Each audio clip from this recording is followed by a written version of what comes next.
এ কাশেম মিয়া, হ্যাঁ চেয়ারম্যান সাহেব। কি অবস্থা? চুক্তি কিন্তু নিছা 1 ঘন্টার মধ্যে কাটা শেষ দিবা। আরে চেয়ারম্যান সাহেব, আপনি বাচ্চা যা নাই তাহলে ঘুম পারেন গা। আমি আর আমার পোলা দিনে 1 বিঘা জমির ধান কাটি। হ, মোহের জবানটা জান থাকে। আরে চেয়ারম্যান সাহেব, আঙ্গা আব্বার মোর কথা আর কুত্তার মোর কথা কি কথা?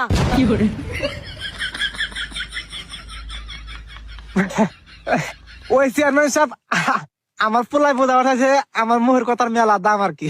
ও, বুঝতে পারছি। আচ্ছা ঠিক আছে চেয়ারম্যান সাহেব, আপনি বাইতে যান গা। আমরা ধান ডাকাটা শেষ দিয়া বাইতে আইতেছি, আপনি টেয়াটা রেডি রাখেন। আরে বাপু, টেহার কোনো সমস্যা নাই, তোমার নাকি আমি টেহার আই গাই দিছি। চেয়ারম্যান সাহেব, টিহা রাখছেন ভালো কথা, ও টিহা তো নিয়ে আসবো না। 1 সপ্তাহ ধান কাটা শেষ দেবো না। আর আঙ্গা আব্বা কুত্তার ঘুম হয় না কথা কর।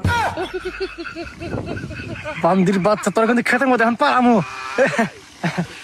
চেয়ারম্যান সাহেব, আপনি বাইতে যান গা, আমি কাইডা বাইতে আইতেছি। হ্যাঁ কি কয়? কথাই তো বুঝতেছি না। এই কি কয় কই গা, আমার ধান কাটা শেষ হয়ে গেছে নু। এই বান্দির বাচ্চা, চেয়ারম্যান সাহেব আসলে জায়গা তোরা কিছু কইলাম না। এই ধান কাটা কিন্তু চুক্তি নিছি, তাড়াতাড়ি কাটা শেষ ধান আইবো, কাট।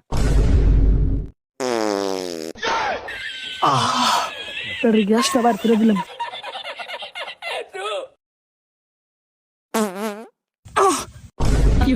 আব্বা, আমার আগাল সামনে তো আগে গিয়া। বান্দির বাচ্চা, তুই কিসের আগুন নিয়ে যাবি? খেতে দিছি চুক্তি। তাদের কথা কাট।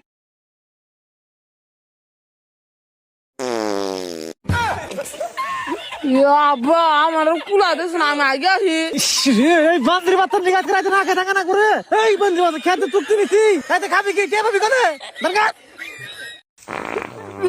আব্বা, আমার কুলা দিস না, আমি আগে আসি।